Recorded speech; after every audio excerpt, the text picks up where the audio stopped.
Okay, so I have a lot to say to you guys. Make kwenta-kwenta with you, and perhaps tagal-tagal na rin akong hindi na send ng video with you guys, but simple video lang po natin for today is paano po natin papakainin yung ating isda. Basically, how frequent we are going to feed our fish. Okay, so meron po tayong papakita ko sa inyo guys yung ating isda. Okay, ito po yung ating isda. Sa shop ngayon, ang ginagawa ko is nagpapakain po ako ng isang beses sa isang araw ang mga isda na sa aquarium po natin. Okay? And perhaps you're wondering, sir, bakit po sa ibang kampo natin, sa ibang natutunan ko is 3 o 2 beses po natin pinapakain yung ating isda. Yeah, basically, if you're, depende po yun kung sa ano po yung gusto niya mangyari sa ating mga alagang isda. So, kung bibili lang po ba kayo ng isda, is just for sake for keeping your fish, no? So, basically, ang gagawin lang po natin is talagang hindi natin paparamihin.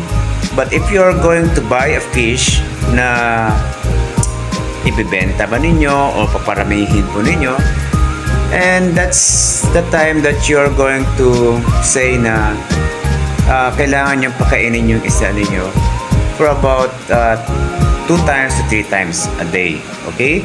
So, itong pagkain po na binigay po namin is a kind of fish food po na sticky. Okay?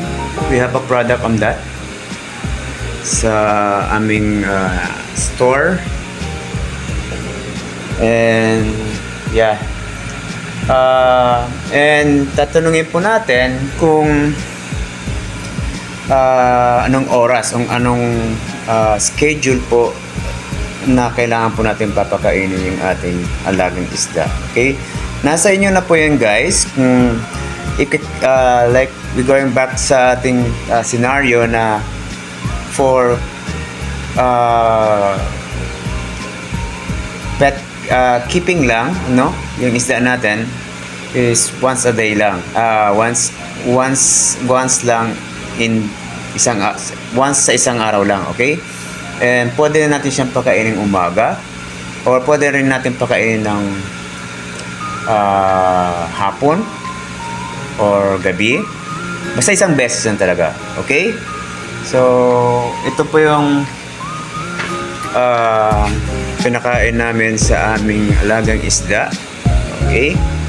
Yan. Small fish sticky feed from TCMF. Okay? So, maganda po to siya. Very nutritious food sa ating mga alagang isda. So, ito lang po ang aking video with you guys, and perhaps this video will help you guys sa ating mga hobby po natin for the fish keeping. Okay? So I'll see you on the next video.